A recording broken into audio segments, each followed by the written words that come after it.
గం గణపతయే నమః. హరి ఓం. వాల్మీకి రామాయణంలో బాలకాండలో అహల్య శాప వృత్తాంతము గురించి చెప్పుకుంటున్నాం. అట్లు ఇంద్రునకు శాపము ఇచ్చిన పిమ్మట గౌతముడు అహల్యను కూడా ఇట్లు శపించెను. వేల కొలది సంవత్సరములు నీవు అన్నపానాదులు లేక వాయు భక్షణములతో తపించుము. ఈ ఆశ్రమమునందే పడియుండుము. భస్మశాయినివై ఎవ్వరికిని కనపడకుండా ఉండెదవు. దశరథుని కుమారుడైన అజేయుడకు శ్రీరాముడు ఈ ఘోర వనమునకు వచ్చినప్పుడు నీవు రామపాద ధూళి స్పర్శతో శాప విముక్తిని పొంది పవిత్రురాలవగదువు.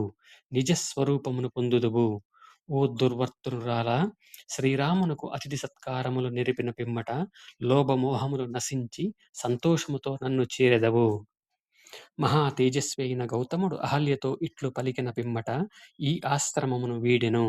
అనంతరము ఆ మహా తపస్వి సిద్ధులు చారణులు నివసించునట్టి పవిత్రమైన హిమవత్ పర్వత శిఖరములపై తాను ఇంద్రుని అహల్యను శపించిన పాపము తొలగుటకై తపమాచరించెను.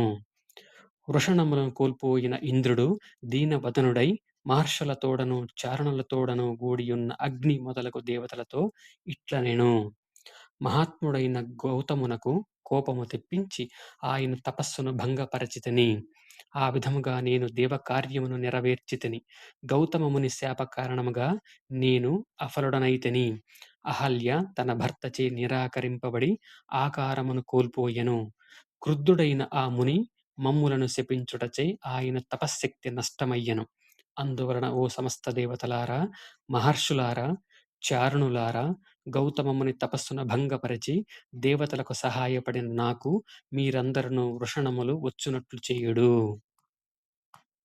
ఇంద్రుని యొక్క విన్నపమును ఆలకించి అగ్ని మొదలగు దేవతలందరూ మరుద్గణములతో కూడి పితృదేవతల కడకేగి ఇట్లు నుడివిరి. గౌతమముని శాప ఫలితముగా ఇంద్రుడు వృషణములు లేనివాడయ్యను. ఈ యజ్ఞమున మీకు సమర్పింపబడిన మేషము మేకపోతు యొక్క వృషణములతో ఇంద్రుని సఫలుని గావింపుడు. మానవులు మీ సంతోషమునకై అర్పించిన ఈ మేషము వృషణములు లేనిదయ్యును మీకు పూర్తిగా తృప్తిని కలిగింపగలదు. అగ్నిదేవుని యొక్క అనునయ వచనములు విని అక్కడ చేరియున్న పితృదేవతలందరూ ఆ మేష వృషణములను ఇంద్రునకు అతికించిరి. ఓ రామ, అప్పటి నుండి పితృదేవతలు వృషణహీనములైన మేషములను స్వీకరించుచు వారికి కర్తలకు ఫలమును అనుగ్రహించుచుండిరి. ఓ రాఘవ, మహాత్ముడైన గౌతమముని తప ప్రభావమున అప్పటి నుండి ఇంద్రుడు మేష వృషణుడాయను. ఓ మహావీర, అందువలన అహల్య శాప విమోచన సమయము ఆసన్నమైనందున పుణ్యాత్ముడైన గౌతమముని యొక్క ఆశ్రమమున అడుగిడుము. దివ్య సుందరియు మహాత్మురాలును అయిన ఈ అహల్యను తరింపజేయుము. ఈమెకు శాప విముక్తి కలిగింపుము. విశ్వామిత్రుని ఆజ్ఞను అనుసరించి రాఘవుడు లక్ష్మణునితో గూడి ఆ మహర్షి వెంట గౌతమాశ్రమమున ప్రవేశించెను. పిమ్మట శ్రీరాముడు వాయుభక్షణాది కఠోర దీక్షతో గూడి తప ప్రభావమున కాంతిమయముగానున్న ఆ మహాత్మురాలని ఆ అహల్యాదేవిని చూచెను. సృష్టికర్త అయిన బ్రహ్మచే ప్రయత్నపూర్వకంగా నిర్మింపబడుటచే ఆమె స్వరూపము దివ్యమై మాయామయమై దృశ్యాదృశ్యమై ఉప్పుచుండెను. వృక్షములచే పుష్పములచే కప్పబడిన ఆమె మంచు చేతను మేఘముల చేతను ఆవరించబడిన పూర్ణచంద్ర ప్రభవలే విలసిల్లుచుండెను. ఇంకను ఆమె నీళ్లలో ప్రతిబింబించుచున్న సూర్యకాంతుల వలెను పొగచే కప్పబడిన అగ్ని తేజస్సు వలను తేజరిల్లుచుండెను. గౌతమ ముని ప్రభావము వలన ఆ అహల్య మానవులకు గాని కడకు సురాసురులకు గాని దుర్నిరీక్షయై ఉండెను. గౌతమ మహర్షి యొక్క శాపవచన ప్రభావముచే ఆమెకు శ్రీరాముని దర్శనమగు వరకును ముల్లోకములకును ఆమె దుర్నిరీక్షయై ఉండెను. శ్రీరాముని దర్శనమైనంతనే ఆమెకు శాప విముక్తి కలిగెను. పిమ్మట వారికి కనబడెను. అప్పుడచ్చటికి వచ్చిన రామలక్ష్మణులు గౌతమ మహర్షి పత్ని యొక్క పాదములను సేవించిరి. పిదప ఆమెయు గౌతమ ముని తన పతి వచనములను స్మరించుచు రామలక్ష్మణులకు పాదాభివందనమాచరించెను. అనంతరము అహల్య ఆ రామలక్ష్మణులకు అర్ఘ్యపాద్యాది అతిథి సత్కారములు నెరిపెను. వారును ఆ మర్యాదను విధి విధానముగా స్వీకరించిరి.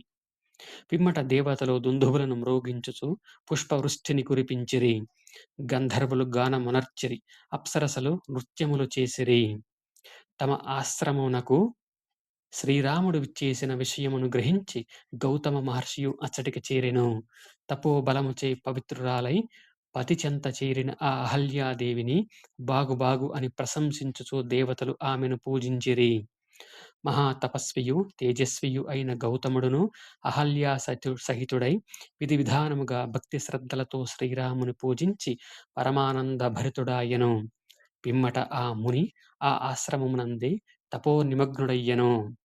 అంతట శ్రీరామచంద్రుడును శాస్త్రోక్తముగా గౌతమ మహామునియునర్చిన పూజలను స్వీకరించి లక్ష్మణునితో గూడి విశ్వామిత్ర మహర్షి వెంట మిథిలా నగరమునకు బయలుదేరెను. శ్రీరాముడు లక్ష్మణుడితో గూడి విశ్వామిత్ర మహర్షి వెంట ఈశాన్య దిశగా పయనించి జనకుని యొక్క యజ్ఞవాటికను చేరెను.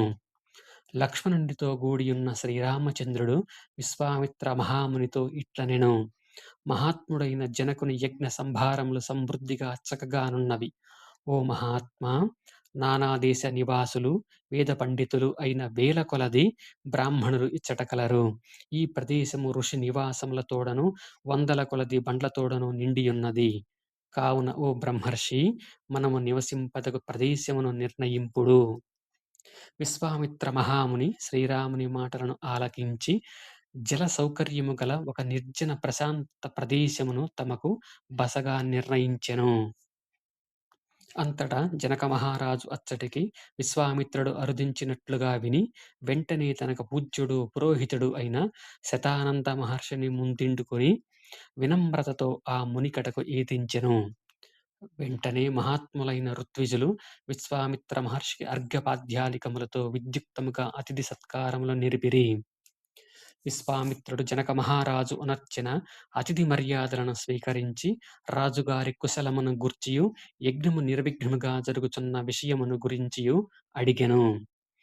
పిమ్మట ఆ మహర్షి గురువులు ఋత్విజులు పురోహితులు మొదలగు వారితో కూడిన శతానందాది మునులతో కుశల ప్రశ్నలు గావించి సంతోషముగా వారితో కలిసి వెళ్ళెను.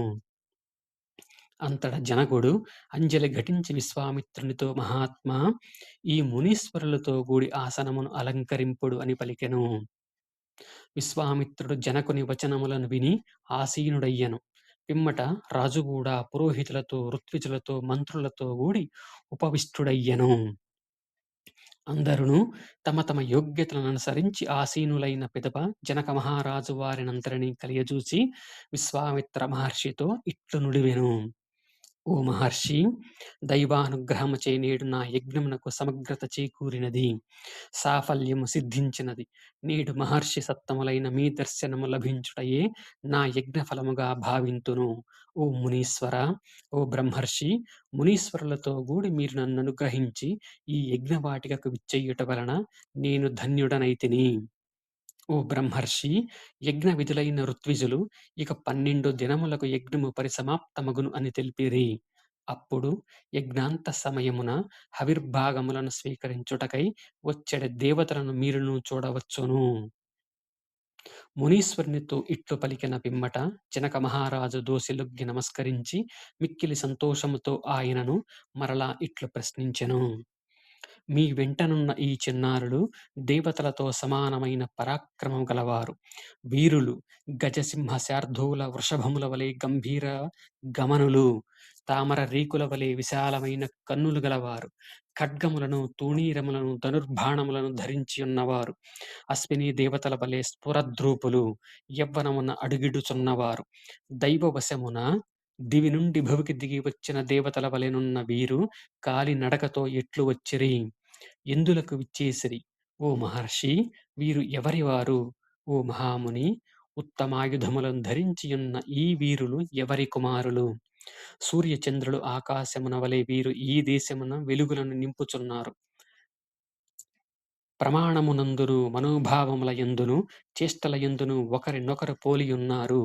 జులపాలుతో చూడముచ్చటగానున్న ఈ చిరంజీవులెవరో తెలిసికొనగోరుచున్నాను. దయతో తెలిపి పుణ్యము గొట్టుకొనడు.